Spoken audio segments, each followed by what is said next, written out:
when the world has got you down. And Alzheimer's sucks. It's an equal opportunity disease that chips away at everything we hold dear. And to date, there's no cure. So until there is, we continue to fight with the most powerful tool in our arsenal, love. This is Love Conquers Alls, a real and really positive podcast that takes a deep dive into everything Alzheimer's, the good, the bad, and everything in between. And now, here are your hosts, Susie Singer-Carter and me, Don Priess. Hi, everybody. I'm Susie Singer-Carter. And I'm Don Priess, and this is Love Conquers Alls. Hello, Susan. It is. Hi, Donald. What's Excited. up? What's happening? I'm excited. Are you excited? We have a great guest today.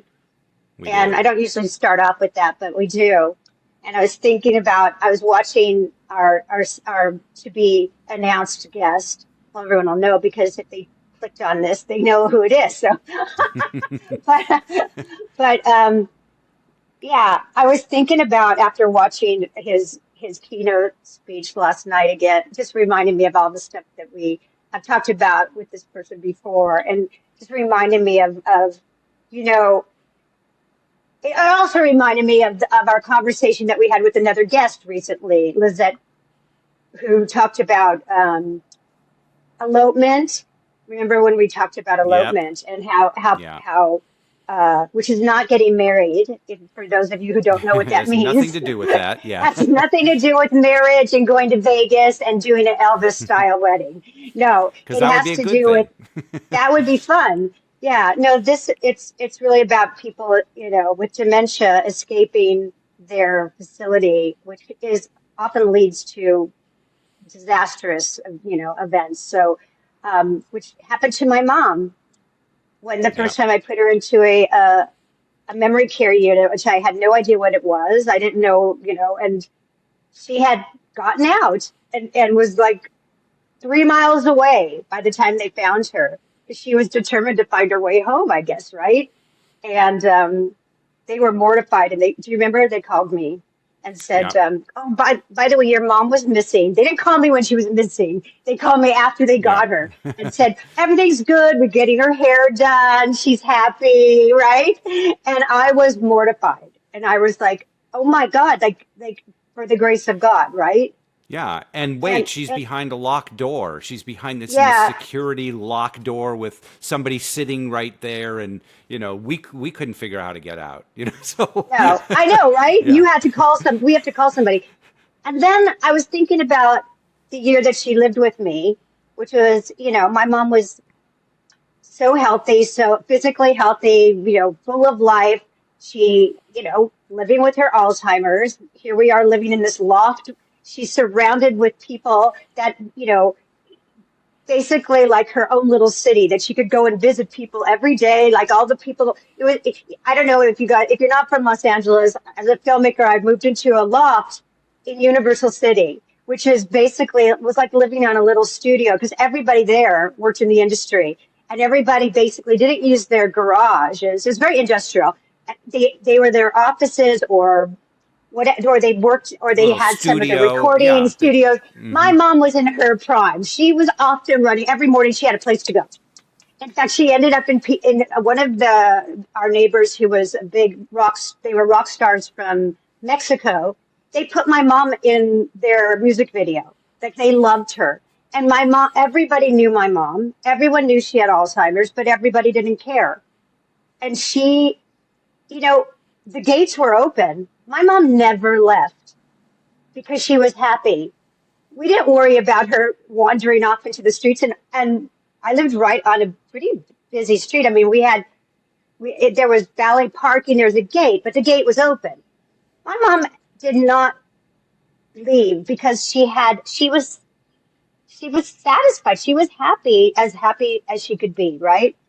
And it made me think about our guest's philosophy and how important it is and how we have to think about this, because I'm just going to say his name because this is ridiculous. You're going to do the formal introduction, but Dr. Alan Power, he's just amazing. And besides that, he's he's just the nicest person you'll ever want to know. And I think most people that are advocating for people that are vulnerable are very nice people in general. So I think we're very lucky in that way that we get to surround ourselves with people like that. But honestly, it made me think about how I didn't even think of my mom ever saying I want to go home when she lived with me, because, She felt and like I'm she was proud at of home. this, she felt like she was home. So Yeah, that makes me feel good. It's validating, and that's what we should strive for, everyone, right? absolutely. So anyway, I just wanted to share that story, and I'm sure other people out there think about it. If you have a loved one, think about them when they've been the most happiest. If it doesn't resonate, what our guest is going to say to you. So, give him an illustrious, well-deserved introduction, Dawn. It's going to be so illustrious. Are you ready? Because I I am. am. G. Allen Power, MD, is a board-certified internist, geriatrician, and Schlegel Chair in Aging and Dementia Innovation at the Schlegel U Waterloo Research Institute for Aging. A sought-after speaker around the world, Dr. Power is also a clinical associate professor of medicine at the University of Rochester, New York, a fellow of the American College of Physicians, American Society for Internal Medicine, and an international educator on transformational models for care of older adults, particularly those living with changing cognitive abilities. In addition, Dr. Power is an accomplished musician, composer, and songwriter. He is also a featured expert in our upcoming documentary, No Country for Old People. An award-winning author, Dr. Power is currently co-writing a book with Professor Jennifer Carson and Pat Sprigg on creating inclusive communities for people living with a diagnosis of dementia. We can't wait to dive in and hear more, so let's say hello to Dr. Allen Power. Hello, Dr. Allen Power. Shall we Good call you morning Al? to both of you. Yes, please call me call Al. it- You can call, we call as him Paul Al. would say. As Paul would say, you can call me Al. That's right. Yeah, it's good. Mwah, mwah, It's mwah, great to mwah. be here. We're And so just happy to listening have you. Oh, it's a pleasure. And just listening to your opening 5 minutes, you've already touched on about 3 hours of conversation that we have. We can just tee up if you want. Right? We met in person back in June here in LA, and we just talked and talked and talked. And so I'm really looking forward to continuing that. First of all, thank you for being a part of the show, but thank you for being a part of our documentary, because you're such a big part of it. And Absolutely. you and I have a little thing we do in the documentary that is so, it was organic. If you remember the Daughters from Hell that you shared with me, Yeah. and it resonated so much. And it's my mantra now. I am a daughter from hell, and Yeah. we are powerful. So I love you for that, for many reasons, but Oh, one yeah. of those That is was that. something I got from my colleague, Dr. Bill Thomas, who was talking about changing long-term care in general. He said it's going to take Daughters from Hell to do that, and I think he's right. Yeah. And whenever you do marketing in long-term care, the key marketing demographic is sort of the middle generation women, because they tend to be the ones that take elder care on mainly as their mantle when parents age. It's so true. It's so true. No shade on men, because there are a lot of great male caregivers who are just Yeah. lovely. We've met so many on our show. So, like you, Al, you're a voice. You're a voice in our community. So, and who knew how? I mean, I knew you were beloved, but we both are part of an international organization called Open the Door. And boy, are you revered. You That's are nice to one hear. revered man, and as you should be. Well, let's jump Well, into it. So, what? Go they're on. doing great things in Australia, and I'm fortunate to be going back there in March of next year. So we'll be doing a special session with the folks at Community Homes Australia. That's fantastic. Yeah, yeah. You're all over, and that's so important. So, just a little background for people that don't know you. I know you're geriatrician, but we're to our dying breed, y'all, because it's just not it's not as respected or uh, um, awarded like it should be, acknowledged, because it's such an important. We have pediatricians out of the zoos, right? But we don't have on the other end of the spectrum and we need more of you. So you started there, and then what put you into the dementia realm? It was really my work as a geriatrician. I started out just as a GP in private practice and got lured into working in long-term care and got a job at a very large long-term care community. First one for 8 years and then moving to a second one for almost 14 years. And during that time, of course, even though I had done it in private practice, I was much more commonly caring for people living with a diagnosis of dementia. And particularly in more institutional, traditional long-term care settings. Good people, smart doctors, smart nurses, people trying to do their best, but in a system that really did not support the well-being of people living with dementia. And in the realm where all of the new generation of antipsychotic drugs were coming out, and they were just being used all the time. For any kind of upset or any kind of change in a person's mood or their words or actions. And it just never seemed right to me because I could see the sedation, I could see the other side effects of the medication. And every once in a while we would come up with something that would actually solve a person's distress that didn't have to do with a pill. And I, whenever that happened, I would say, well, how many other people are there that also, if we just were smart enough, we could find those solutions and not give them these pills. And along about that time in the late 90s, I mentioned Dr. Bill Thomas is when I became aware of the movement called the Eden Alternative, which was one of the early movements to transform aging, first in nursing homes, but really anywhere where people live. And by following the system that he and his wife Jude put together and learning how you could take a system that has been kind of accepted as what it is and say, no, it can be different.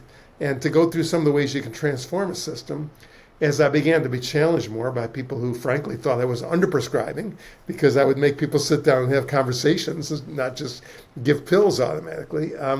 I thought, well, how can I take the same kind of transformative thinking? How can I apply it to a condition like dementia? How can I start to see things differently? Because I realized when I was confronted with these challenges that I had not really come up with the words well enough to explain what was wrong and what to do differently. I hadn't thought that through.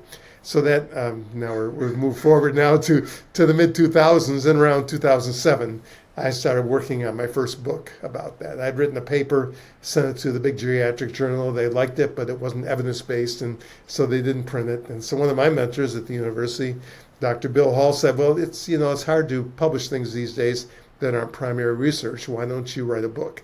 And that was 3 years of me trying to figure it out on weekends when I had free time in between my practicing, and just putting it together. And that's when the first book came out. And that was around the same time antipsychotics were being exposed for all their dangers and ineffectiveness.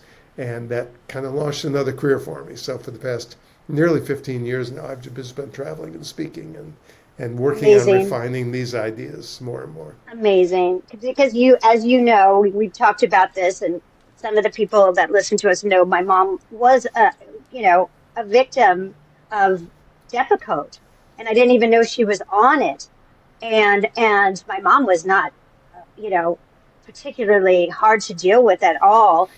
They started giving it to her when she first moved into her memory care, because it probably was easier, but I didn't know she was on Depakote. All I knew is suddenly my mom, who was walking 5 miles a day, is no longer walking. She's in a wheelchair. She's incontinent. And, and she was just going downhill. And I thought it was just the progression of Alzheimer's, but indeed her GP, after she had a checkup, called me and said, your mom's on this drug. It's a black label drug for people, with Alzheimer's and dementia. It's called Depakote. And do you want me to order it to, take it off? And I said, oh my God, yeah, nobody asked me. I didn't know. So, it's crazy. I think a lot of us didn't know. And I will tell you, back around the time I was, shortly before I was writing the book, that was the kind of thing where when someone discovered someone who was having those side effects, it was reportable. They were just reporting the first cases in medical journals, and I had a Wow. couple myself. And in my first book, I told some what I called awakening stories of people who were taken off their medications and all of a sudden began to think and do things that we didn't think they were capable of doing. And even though Exactly. antipsychotics feature in that story, the Depakote, which is actually an anti-seizure medication that's used this way, had some of the most powerful stories in my book because it was causing amazing effects in people who did not appear sedated, who had normal blood tests, who didn't appear to be having side effects from the medication, and yet when the medication was stopped, they had amazing transformations. Yeah. So it's and that's part of the problem is when we say that these drugs are sedating, people say, oh, they're not sedated, but they don't realize what's happening in the brain isn't always visible. It's not always falling asleep in your plate of spaghetti, and bring Exactly. the 'Cause remake my of mom never Clockwork walked Orange again. back. Yeah. Totally. Yeah. And Yeah, it's like, it's not being able to walk. It's becoming incontinent. All those things, which that changes the quality of your life. And it's the big self-fulfilling prophecy because we expect people with dementia to decline. When they get worse, we say, well, it's their dementia, of course. This, you That's guys, what we would this. expect. I heard this ad nauseum. I heard that anytime my mom was being neglected, they go, and something would happen, they would say, Yeah. well, that's part of the disease. That's part of the Yeah. disease. And if you don't know it's better, just the you're like, oh, well, progression. maybe it Yeah. is. It's Yeah. part of the disease. So I guess all those horrible things like, UTIs and sepsis and, pressure sores, that's what happens. But it doesn't. It doesn't have to be that way. Elopement. Elopement. Yeah, elopement. Yes. Right. I just want to tell a funny story. In my first nursing home job, we also worked at an assisted living place that was adjacent. We actually had an elopement where two widowed residents struck up a relationship and became quite close. But because they weren't married, other residents would gossip about them and talk about them and judge them, and so they actually discharged themselves from the home, went off in the community. They got married and moved back in a year later as a married couple. So I've had one episode of elopement in my career, true elopement. That's so great. I love that. That's a so happy many ways. story. But getting happy back to your story. comment, there's one thing I want to say because I think it's going to feed into so much of what we talk about. When you talk about what's expected with people with dementia, one of the biggest things I do, which challenges most of the conventional thinking around dementia, whether it be doctors, researchers, the media, the Alzheimer's advocacy organizations, is this idea that what people are expressing are what they call behavioral and psychological symptoms of dementia. That people do the things they do because they have brain disease, and the brain disease is somehow causing this. And this is a big thing I push back against. And in the approach I have, one of the reasons it works, or when it works, it's because you are willing to set that framework aside and say that is not correct. There is definitely an effect of dementia. It modulates your response in a given situation, but the brain disease is not the cause of the behavior. And if we can get past that one bit of thinking, it opens us up to all kinds of possibilities, which is kind of where I've gone in the past. I love 15 it. years with this. I love it. I did that. There's two things I want to say about that. First, put a pin in this. I want to know, because you started to go down this before, about I want to know what the current model is that is not working in our homes. Yeah. And then I think that's a great jumping off point. Let's start with what the model is now and how it doesn't work, because I think that's that. Then we can jump off and say what works, and When we talk about transforming systems of care, we talk about three basic aspects of transformation. There's the sort of personal philosophical transformation, changing how we see things. The second is physical transformation, so changing the design, the built environment that the person is living in, that we work in. And the third one is operational transformation, transforming how systems work. And they're all important. What I really work on, and what I just talked about with reframing how we see these so-called behaviors, is part of the philosophical thing. Rethinking dementia, as I often say, changing how we see the condition, changing how we see people, seeing the whole person, changing our understanding of what it means. For a lot of it, for me, it's viewing dementia through the lens of disability rather than just fatal disease. because I think a lot of the distress we see is because people are in a system that doesn't accommodate their changing needs. I was just participating in a LinkedIn discussion about this phenomenon called sundowning, and sundowning is so much caused by us because we force people with changing brains to fit into our rhythms of rest, of activity, to think in certain ways at certain times that can be fatiguing and exhausting. And we've all been to those all-day seminars where we're forced to sit all day, and we start to get a bit restless ourselves when we have to conform to other people's ideas. So that's kind of a concept. And that feeds into that third part, the operational. And the operational to me is really the key. I can get people to think differently, but if they go into a rigid system of care, then the problem is that they just give up because the system, doesn't enable them to think differently and act differently. And so my seminars, unlike a lot of seminars, not only teach about Alzheimer's and other forms of dementia in a different way and give people tools, but they also talk about how do you break down and transform the system of care. Because if you don't do that hand in hand with changing your thinking, then you're not going to get anywhere. And the built environment's important too. It's very important. But I think the other two, you really have to get a handle around those because unfortunately, when you think about things like design, when you think about things like technology, your decisions about those are going to be affected by how you see dementia and how you see people with dementia. So are you creating an intensive care unit or a high technology prison, or are you creating an enabling environment? And so you can't really make those decisions until you've changed your thinking about what dementia is and about what people with dementia need. I love that.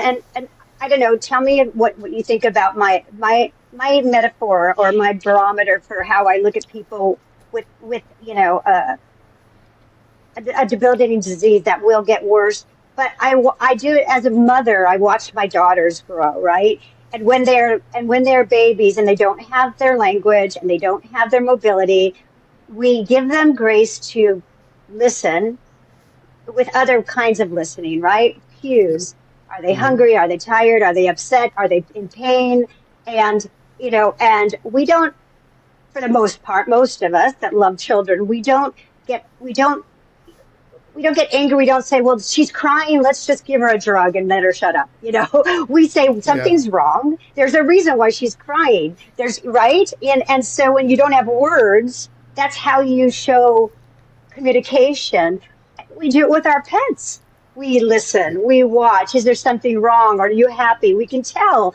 We don't need words. And you taught me that with one of our first interviews, when the nurse when my mom was admitted into the hospital and I called and said, could we do a FaceTime so she could just see me? And she's like, honey, she doesn't talk.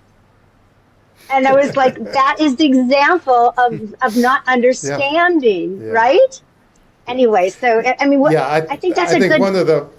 One of the most basic things we need to do to support people well is to become experts in communication. And communication is two ways. So it's communicating information, but it's also listening, understanding information that may be presented in a nonverbal way or through symbolic language as people, or through emotional memories rather than factual memories. All those things are part of communication. And I agree with that 100%. And I have also used those metaphors. The only place where I get a little nervous, because people with dementia are often stigmatized as not being there, as being less than a person. And so the only place where I shy away from the metaphors a little bit is anything that leads us to infantilize people with dementia in our minds by comparing them to children or dehumanize them. That's where it gets a little tricky. But there are parallels. There absolutely are parallels. If we can learn to use other ways of interpreting people who don't speak our language. It could even be an adult person who's from another country and you're communicating in two different languages. But as the travel guru Rick Steves says, all you need in a country is about 5 words and lots of hand symbols. And you can communicate almost everything you need to do. So you don't have to have the verbal language to understand people. And the other important part of that, the other important part, which is an operational thing, is proximity. So having the same people care for the same people and not rotating staff all the time. Because the people I've worked with, huge challenge. But the people I've worked with who are consistently assigned They know people's needs beyond words. They can tell me when course. somebody needs something, even though they haven't said anything. They can tell me when someone's coming down with a serious illness before there are any physical signs that might bring a nurse into the room. Prevent they a know their base. hospitalization. Yeah, that's right. They know their So- base. It's like, yeah, it's like me. Yeah. I'm just gonna say, it's like me taking. John had to go to the emergency for his back a couple weeks ago, and they gave him a shot in one of his tushes on the whatever, and all of a sudden he was getting clammy, and the nurse goes, "Oh, you're getting clammy." I go, "He's a fainter." I could tell them that, and they went, "Okay, Yeah. got it." Went right into it because I Yep. know John. Right? Yep. But if, and that's the thing, when you know somebody and you have proximity, Yeah. like you said, that's very important to know that. And Yep. she was like, got it, and put him down on the chair. Yeah. Everything was good. And Susie, In my you early always years- with your I'm mother, sorry, go ahead, yeah. John. I was going to say with Susie with her mother, because her mother could not communicate anymore verbally. Yeah. She would always see, even though her daughters knew their grandmother very well, I knew her very well, very, very well. But Susie could always, she had that unspoken language that she knew when something was wrong, if something that none of the staff could, and that takes a lot. I mean, to have somebody, a staff person there that's so, who's in. there all the time and really gets to know them, because you don't have time, under our current system to get to know them. That's a That's huge a whole challenge. nother that's a whole nother bag of worms right there. But they're so intertwined though, and you can't improve one without the other. That's why I say it's like a three-legged stool. I had a story about that early in my nursing home working career. There was a woman who lived with Alzheimer's who had no verbalization. She could walk around and she could smile and she could give people hugs, but there were never any words for years. And she started at one point grinding her teeth. And it was a really loud, and she would do it sometimes and she would not do it other times. But it was so loud, it was annoying to listen to. It felt like it must be painful. We did everything. We checked blood tests. We checked for a urine test. We had sent her to the dentist to look at her teeth. Nothing at all. But her nursing assistant, who was consistently assigned to her, after a few weeks of this on and off, came to me and she said, "Dr. Power, I noticed something. Whenever Millie is grinding her teeth, seems to be a day when she's a little bit constipated." So we gave her a stool softener and it went away. Now, there's nothing in my medical degree that helped me figure that out. It was the proximity of the assistant to her and the constantly getting to know her, understanding the associations that I couldn't see, stopping in there periodically, that made the difference. And that's why, once again, it's not so much a matter of degrees, medical degrees or postgraduate degrees. It's having the right perspective and being close to the person, developing that meaningful relationship that gives you answers. And that's why the system has to favor that. And it's kind of common sense, which just blows my mind, because can you imagine if your child went to school and had a different teacher every day? I mean, and that teacher didn't know that student, like that's their strengths, that's their weaknesses, all those things. I mean, it wouldn't be very successful, right? And it would also be very jarring. And I think we know that with other demographics, but because of, as you say, ageism and ableism, it's just, that this particular demographic is so devalued and misunderstood. And it's over-medicalization of the person and the condition takes away our critical thinking skills. As you say, we just write it off. That's the dementia. We don't stop to think critically about, well, why is that person doing that? Why did your mom try to leave a locked place? Maybe it was because it was a locked place. And we have already found studies and working on a new book that show that locked doors actually are a primary cause of distress. The feeling of forced confinement actually makes people want to leave. And opening the door doesn't cause a mad dash. In most cases, people look around, they're content that they're no longer trapped, and they're okay with that. And so, once again, our thinking, our logic around these things is kind of broken by our view of dementia. And that's why that's always the first step, is to broaden our thinking about the whole situation. We'll be right back. I'm Peter, owner of Priess and Photography, and I want to talk to you about something important: preserving memories. Time moves quickly, and before we know it, those we love may no longer be with us. For the last few years, I've taken complimentary professional headshots of seniors in a local retirement home, helping families capture the essence and personality of their loved ones through beautiful photos. I've seen firsthand how meaningful these images can be. When I photographed my own parents, I realized how powerful it is to have these lasting memories. Photos that capture smiles, stories, and the unique spirit of the people we care about most. If your parents or loved ones are still with you, don't wait. These images can bring comfort and joy for years to come, whether it's for remembering silly moments or honoring family history. My message is simple. Get photos of your loved ones while you can. Hire a local photographer, use your camera, cell phone, whatever it takes. Just do it now. For more information, visit peterisfanphotography.com. I think that comes to what you talk about, the risk management, right? So, and I think that is just so valuable to tell everybody about, because it makes so much sense. And when you would explain it, so please explain it, because it does make so much sense. Yeah. Can I just say, here's my mom when she first went into, I just wanted to say this, when my mom first went into memory care and they locked the door, and here's my mom with her pocketbook, right? She doesn't know. She's like, why is the door locked? Excuse me, the door is locked and I can't get out, because she doesn't understand that why it's locked. And I can tell her all day long, Mommy, you have Alzheimer's, which I tried to be very obvious, very honest with her.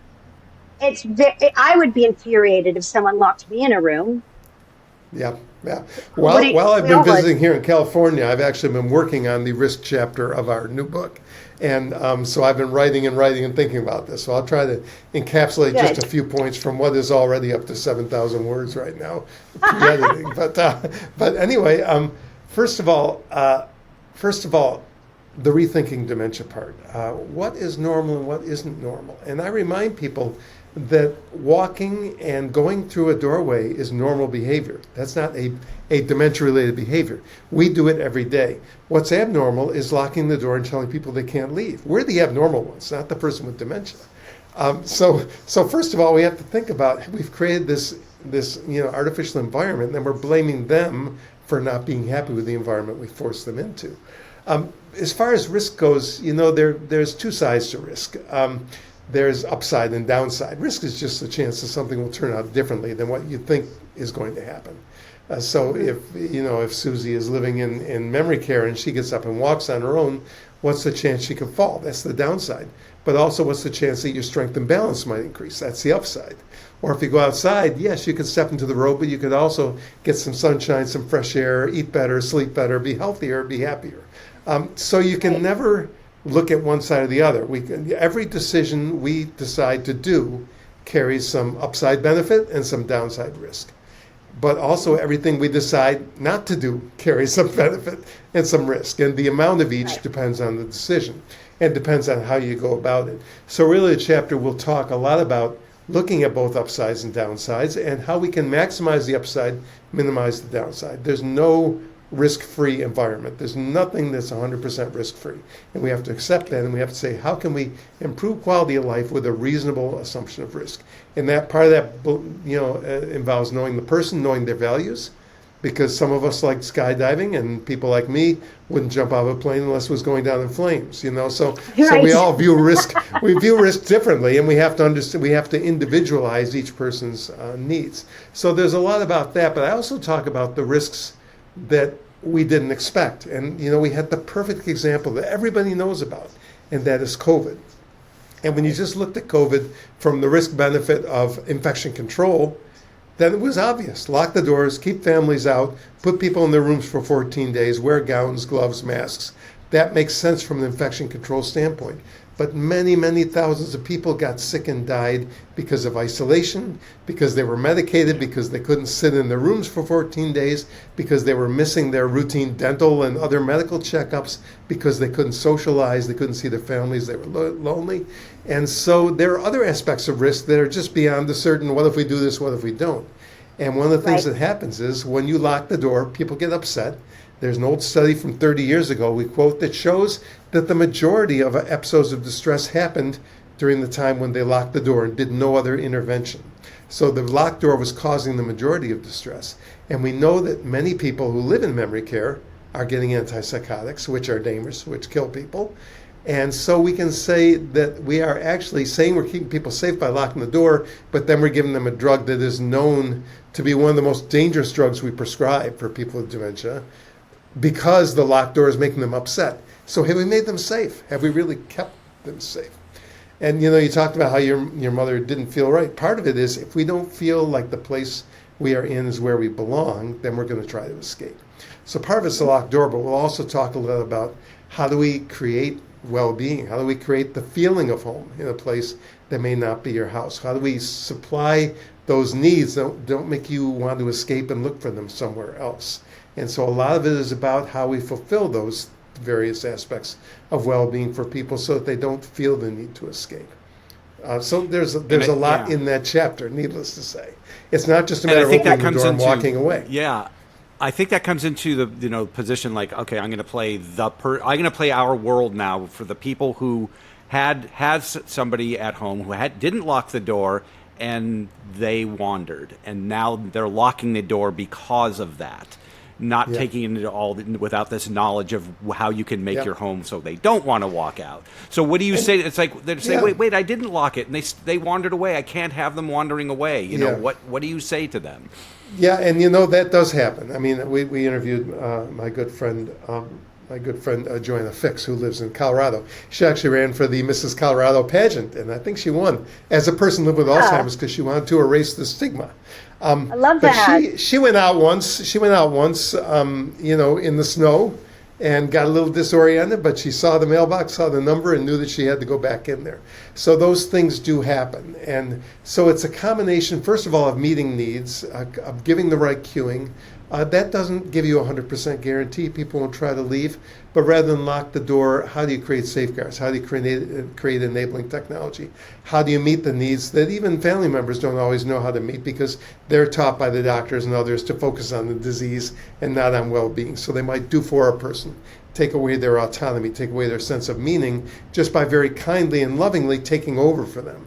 Sometimes people leave the house because it's a crisis. They feel like, I need to go somewhere where I have some control over my life. So just giving people some of this instruction can help them to learn how to relate to their loved one in a way that doesn't cause a crisis too. But I want to share one quote. I have some really brilliant friends, and one of my colleagues who's just a wonderful friend and a brilliant friend who I did a fellowship with a decade ago, Dr. Emi Kiyota, who's an environmental gerontologist. And she talks a lot about the built environment and dementia and about design for aging. And she said something brilliant at a conference a couple of years ago. She said, home can be defined as a place you come back to. And if you're never allowed to leave a place, it is never going to feel like your home. And I thought, what a great concept. That, home is a place you leave and come back to. And so the places that see somebody leave and go outside with them for a while, and if they say we're looking for home, go out and say, well, let's go look, and walk out for a while and talk. Eventually, the person will be satisfied that there's a place over there that is giving them what they need, that has given them the freedom to explore a bit, and will often say, well, let's go back inside, and they'll be all right. Because home is so much, you talked about that at the beginning, it's so much a metaphorical thing, not 25 Maple Street with the green shutters, It is security, it's comfort, it's a sense of belonging, it's control over your life. It's maybe loved ones. It's people that you feel you have a relationship with. And once again, we get the consistent staffing, small households, people that get to know each other. That creates some of the attributes of home by creating familiarity, belonging. So even though it's not your house, you can do that in long-term care, and you can make a place be comfortable enough that people will feel okay there and not feel like they have to run away. Agreed. Do you think, I have my opinions on this, obviously, but I think a lot of the risk management that is put into place in our facilities are financially driven and I think that, because you mentioned a story in your keynote about a woman who was visiting a place potentially for herself and said, oh, that courtyard's beautiful, and the door was locked, and she said, they said, oh, that's not for the residents. And she said, why? It's beautiful. It looks safe to me. It's just a nice little courtyard. It reminded me exactly of a place that where my mom's living. I could picture it.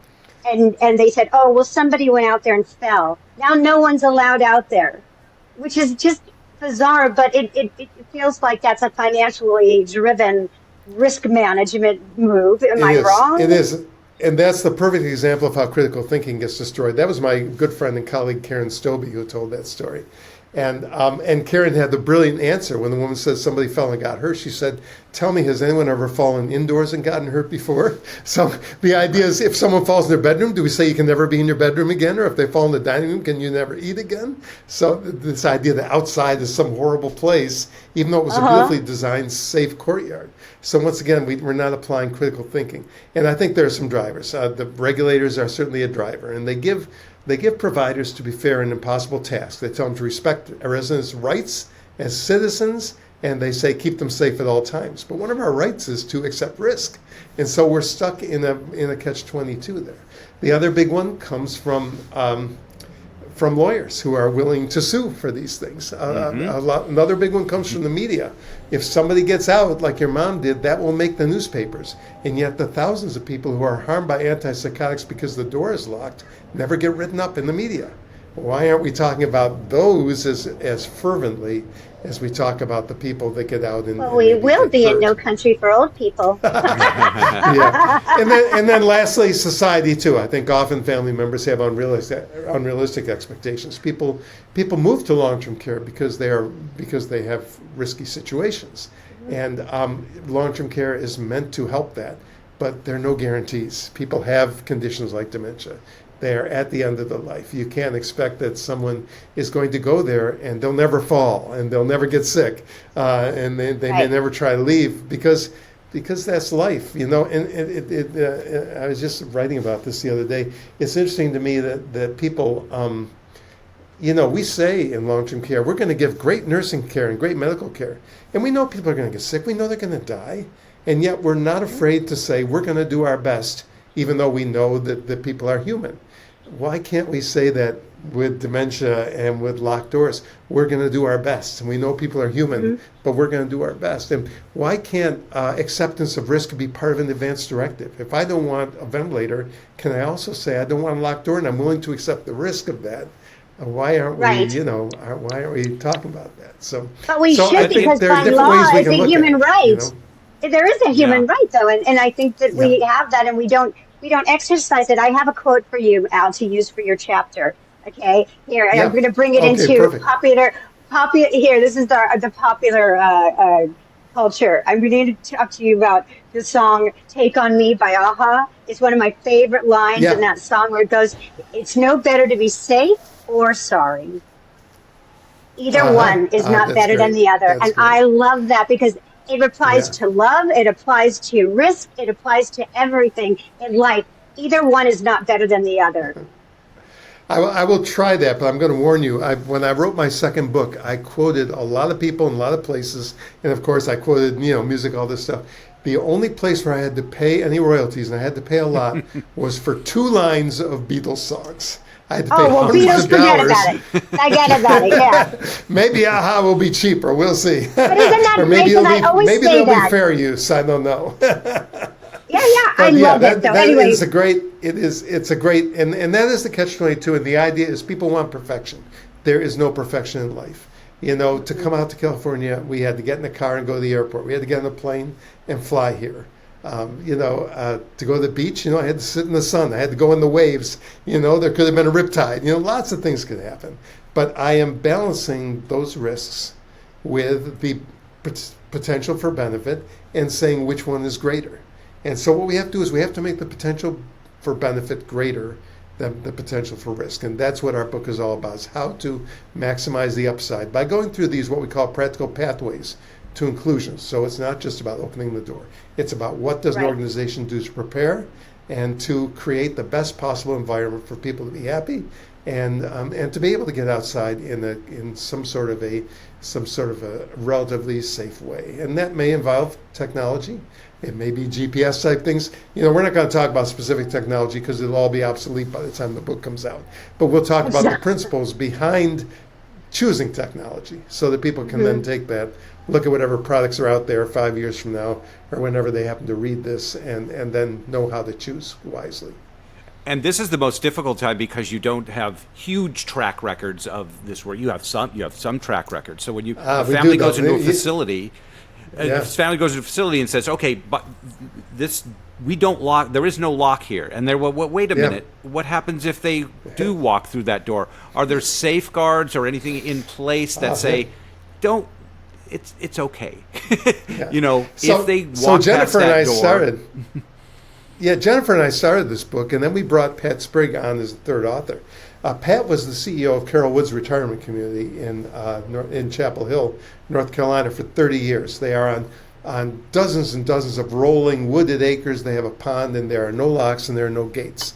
And they have people with dementia and people without dementia. And she was the CEO for 30 years, and they continue along these ways. So she is bringing a lot of the practical aspect of how do you deal with these things. And so part of it is the all hands on deck approach, because they are a community. Everybody knows who the people at risk are. If somebody sees Mary Smith walking out the door, it could be somebody working in housekeeping, it could be a receptionist.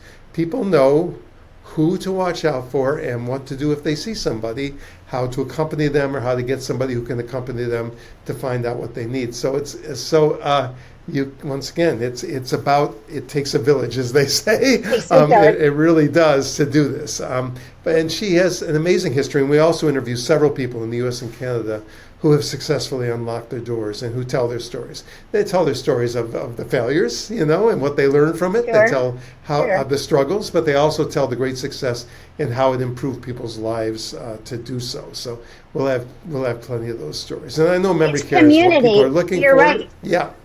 It's, people market memory care, but if you look at long-term care and assisted living in the United States, and I haven't got the numbers in front of me, but a large majority of people with dementia in those two types of communities are living in integrated, unlocked parts.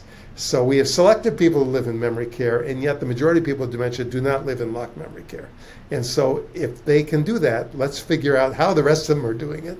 And even if I go into a memory care place, the majority I've been to, there might be 30 people living there, and there might be people who you'd have to worry about if the door was unlocked, but they're usually just a few. You might have 30 people in there, and maybe 4 or 5 of them at most would actually get into trouble if the door were open.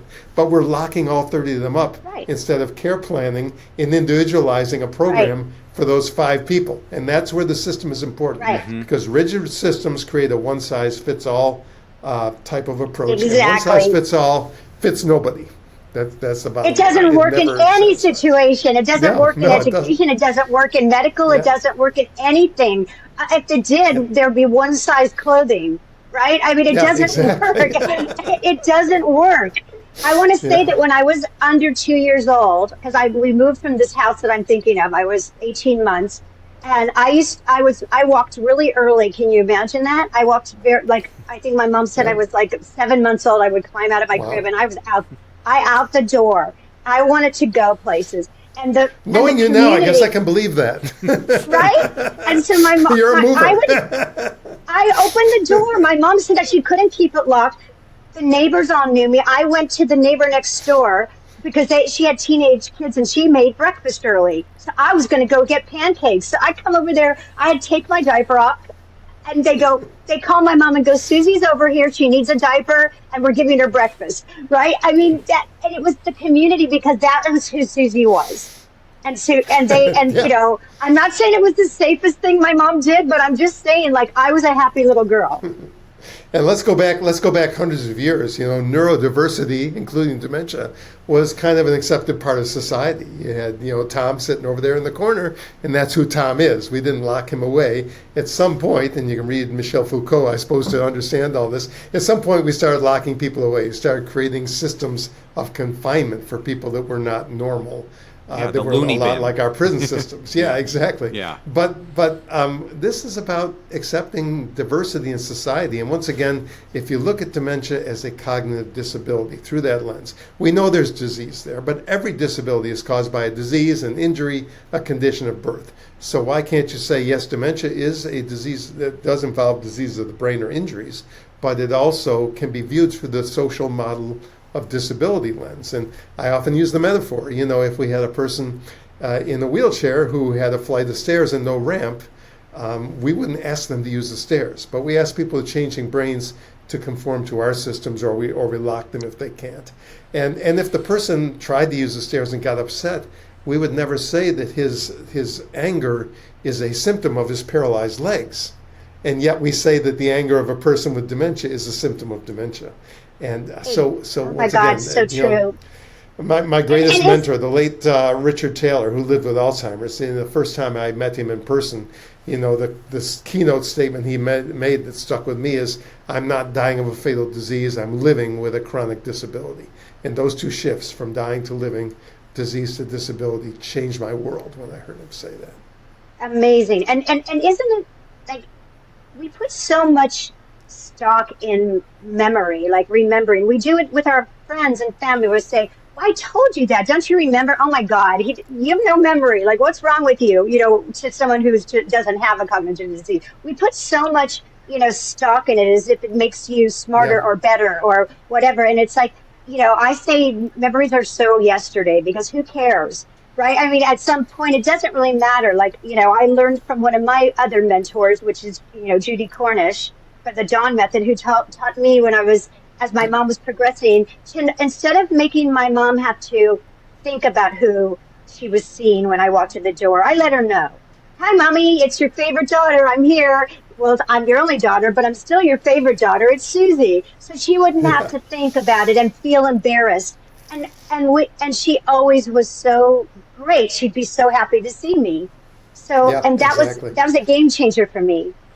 And you know, Karen Stobie, who I mentioned, her original career is an improv comedian. So using improvisation skills, the yes and approach to things. And another person, if you haven't had her on yet, Ann Basting, a MacArthur Fellow, she wrote a book called Forget Memory, and, you know, talking about exploring creativity. You know, and she has a whole website called Time Slips, where she shows different ways to engage people with very poor, you know, semantic memory in creative endeavors, and how you can engage people to do things that you might not have expected. And so there are a lot of people who are Pia Cantos. I just saw come up on LinkedIn using dance and theater, and she and Sherry Dupuy and other people up in Ontario, where we're part-time, are engaging creativity for people with dementia. There's so many different approaches, and when you just look at dementia as a narrow, you know, can you spell the word world backwards? Do you know what day it is? Then all of a sudden you start seeing less of a human being, and you expect less, and there's another self-fulfilling prophecy. You don't provide an environment where the person can thrive, and they don't, and you say, well, they had dementia. Right. What else can we expect? And what's more important than right now? What is more important than right this moment? And making this moment as good as it can be. Yeah. People with dementia do a couple things better than we do. One of the things they do better than we do is we live in the moment. You know, we pay a lot of money for mindfulness training and yoga and qigong and all the things that we do, and yet a person with dementia can be there in the moment. And if we can learn to be in the moment, we can get things from them in conversation or in interactions that we wouldn't get if we're just focused on our tasks. And that's another thing I teach often. I say that spend time with someone with dementia, and they are be your teacher for Zen, because they can only live in the moment, and that's so beautiful. That's all that matters, really, at the end of the day. Yep. You know, I mean, it's just so important, and it's actually such a beautiful way to view life. I learned so much from my mom through this journey. I think anybody would if you just slow down and watch. They're our best teachers. People with dementia are our best teachers in how to care. And you know, someone said to me once, you know, well, why bother if they're not going to remember this? Why bother to do this engagement? My brother said that. And I say, you know, imagine, go back to your high school years. You know, imagine there was a Saturday night when you were out with your friends and you had a great night. Do you remember every Saturday night at the age of 40 or 50 that you had in high school that you enjoyed? And if not, does that mean you shouldn't have gone and done it back then? Because if I had told you I'm from the future, you're going to forget this night when you're 40 years old, so don't bother, stay home and read a book, would you have stayed home? Of course not. Because life is about experiencing. And as I get older, people like me who get older realize that the moment becomes so much more precious than you know, the future or the past. Yeah, and we always say, you know, they don't remember here, but they do remember here. They keep it. This is where their memories are now. John is pointing to his heart, in case you're not watching. Oh yes, for those of you listening. Yep. And it's like, it's also the dopamine that is released. You know, dopamine is it makes you feel good, and so what better medicine than to go in and sing a song with someone you love, or read something that they love, and tell them how much they're loved and make them laugh. Like, that was my joy. If I could make my mom laugh, I was, success, And we haven't delved deeply into the approach I've been using, but those joyful moments and those engagements, regardless of memory, they fill the different domains of well-being that increase the reserve and resilience of people with dementia, so they don't get pushed to the point where they have crisis reactions. And so that really, my approach is all about, using 7 different aspects of well-being and working proactively, not reactively, to keep those glasses full, so that the person doesn't get to a point where these crises happen. And so it's not just joy, but it's autonomy, it's security, it's meaning, it's growth, it's identity, connectedness. These are all things that all human beings need, but we've never been taught how to proactively put these in care plans. And once we do that, we find that we not only, instead of just reacting and calming people in the moment, we actually prevent that distress from happening in the first place, because the root cause was not the brain disease, it was this lack of well-being. And this system, and this education system, that didn't teach people that that's still critically important, even if you live with a condition like dementia.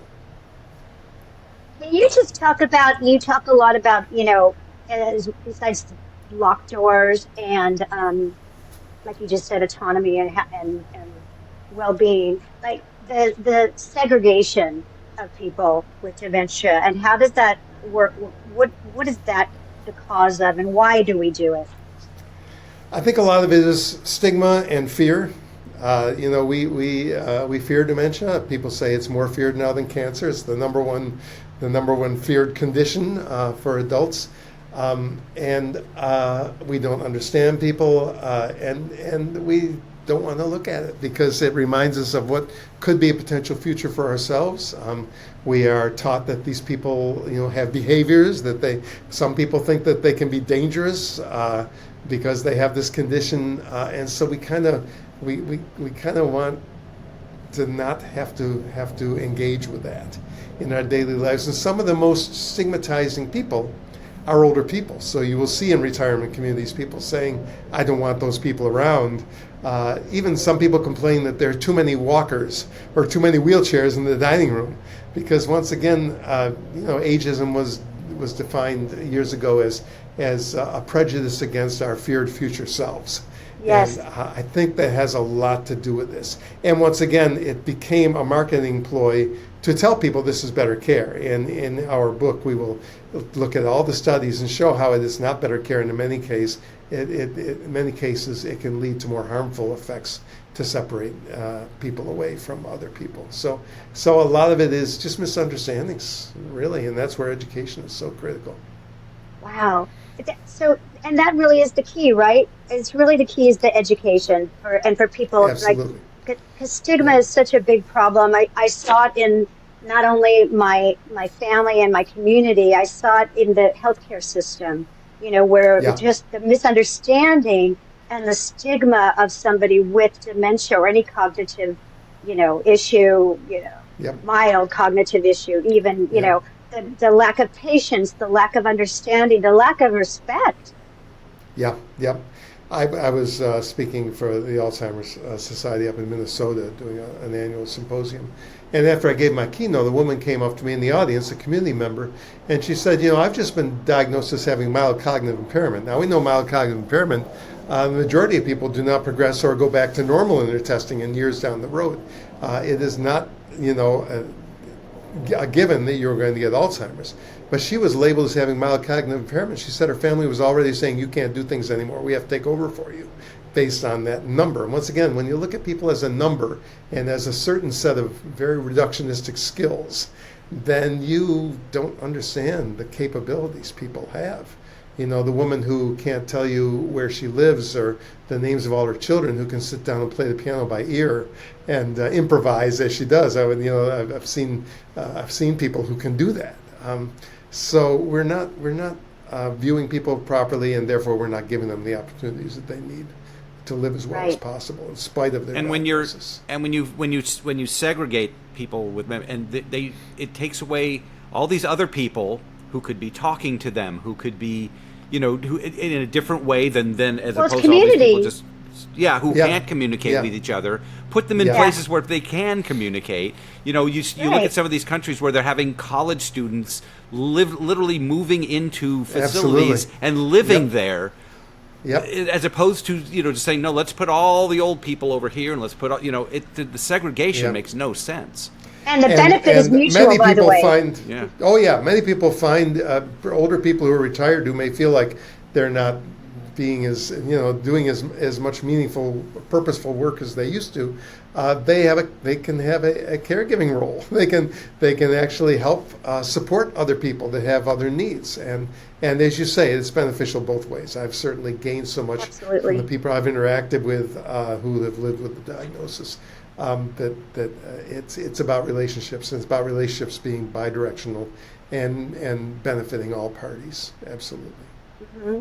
And we breed that fear by segregation. We breed it, even with children. I remember bringing my friend's daughter, who was 3 years old, to visit with me. I was taking care of her for the day, and I brought her to visit my mom. I thought, that would be so nice for both of them. She was so petrified walking in that place. I could tell she had never seen older people. And my granddaughter, go on. I've often said this, that segregating people with dementia is kind of like smoking. It's easier to not start than it is to stop once you start doing it. Because when you do have that locked separate area, you are telling the other people who live there, you're right, those people don't belong with you. And then when you try to open it up, you face the consequences of the hole you've dug for yourself by perpetuating that stigma. You're absolutely right. 100%. I mean, and I was going to say, and you've seen it because I included in the documentary with my 2-year-old granddaughter who only saw my mom on Zoom because it was during COVID when she was born.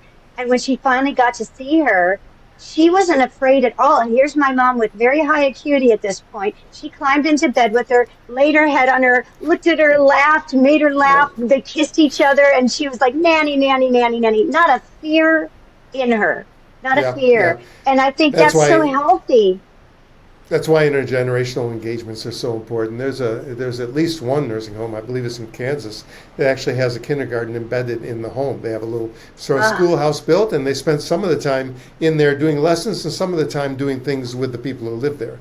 And they'll do morning calisthenics. They'll take the hands of somebody and they'll do calisthenics. And the physical therapists say that the kids get better range of motion from the elders there than they do in physical therapy sessions because they're working with kids and they're doing all this stuff. I love that so much. That makes so much sense. That's stigma. So great. Yeah, South Korea has been one place that has for many years been introducing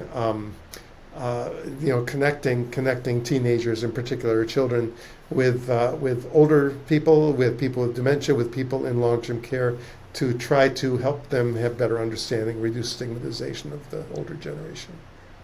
I love that. Okay, I know we could talk for 17 hours. I want to talk about one thing that you touched on in your keynote, which was about the fact that we don't have, and this plays into community, we don't have enough people to care for professionals. Right? Yeah. Can you talk about that? After all the other arguments, we argue civil liberties, we argue it's not better care, we argue that it's a cause of distress, all these different things. We argue that it's a one-size-fits-all that isn't true of dementia. But one of the arguments that really is not so much philosophical as it is mathematical is the fact that we are aging globally. And in 1950, there were approximately 12 working adults for every retired adult in the world. And in 2000, that went down to 9 to 1. And in 2050, it's projected there will be 4 working adults for every retired adult.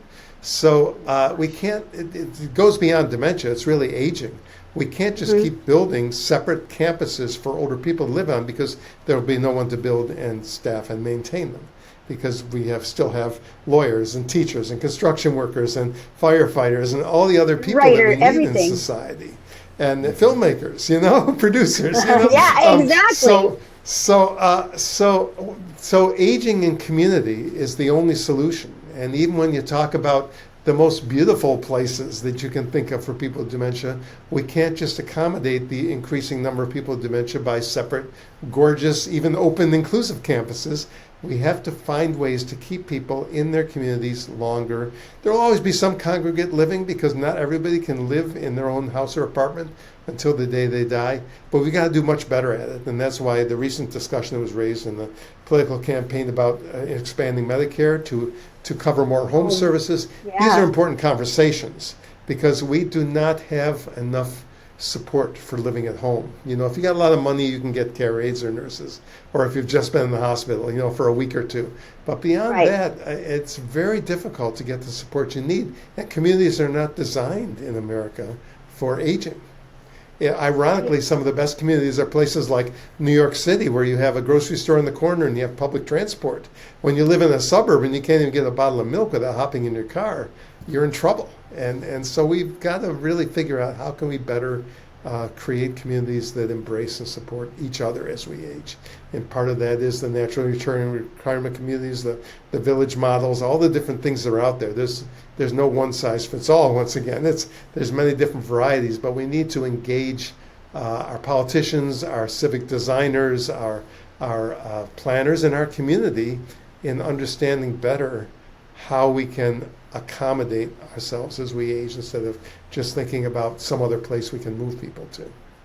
I think it's I think it's the collective consciousness that we've created that it needs to shift. And like you said, you know, I think Ashton Applewhite says it too, who we have in our documentary, who's a real advocate for, you know, anti-ageism. Who said just what you said? It's really a bias against your future self. And that is a disservice for all of us. And it really does, it is going to take the community to take care of each other and get back to what's important. We are so individualized. We've individualized ourselves into oblivion, basically. And one thing I've said, being a baby boomer, is that I think baby boomers have the power to transform this. But first, baby boomers have to admit they're aging, and then once they do, hopefully they'll change things. But we're kind of a tough generation. Well, I mean, let's talk to all the millennials and Gen Zs out there who also are, you know, it's going to affect everybody. So we'll get there. It's going to get there. So, well, is there anything else that you wanted to talk about? We're gonna have Al back with his partners. Oh yes, Jennifer and Pat and I will come back and we'll talk about the book more specifically as we go along, and we'll definitely do that. I mean, we could talk forever. It's such a delight, Susie and Don. It's just spending time with you because we hit on so many important points, and you ask so many critical questions that too few people are asking in politics or in society. And so it's great to have a forum to do this, and I'm really looking forward to No Country for Old People, and hoping that will also spark discussion and get people up and talking, because that's what good filmmaking does. It makes people think. It makes people discuss. That's all we need. It makes people connect. Yeah, shift. Talk, think, and act. Yeah, and yes, act. Yeah. Well, we love you. I mean, we love you so much, and we are so grateful to have you on our show. And you know, of course, you're going to be back, and we're going to continue the conversation because I will keep bugging you. There's so much more. Yeah, there's so much more to talk about. But you know, do look up Al, all of his wonderful work that's out there. I mean, when I was first doing the documentary, you came so highly recommended from everyone that I talked to, and thank you. And so, you know, but who knew you were such a cool guy, a cool dude, and you know, a musician, and we love that. You know, I'm all about the music, and you know, all the information, how to reach out, how to get all of his books, and watch his keynotes. Watch his keynote; it's so good. And then we'll be in the show notes. So. Super. A lot of love here. A love fest, and that's why, you know, we're going to continue this love fest even after we hang up, because one reason for that is that love is powerful, love is contagious, and love conquers all. We do thank you for watching or listening or wherever you saw us today. And if you like what you saw, please subscribe and share and all those fun things. And we're going to see you next time. And have a great one. Bye, everybody. Love you. Take care. Be good. Be fun. And, you know, do some risky things. Yeah. Go out there. Do it. Bye-bye.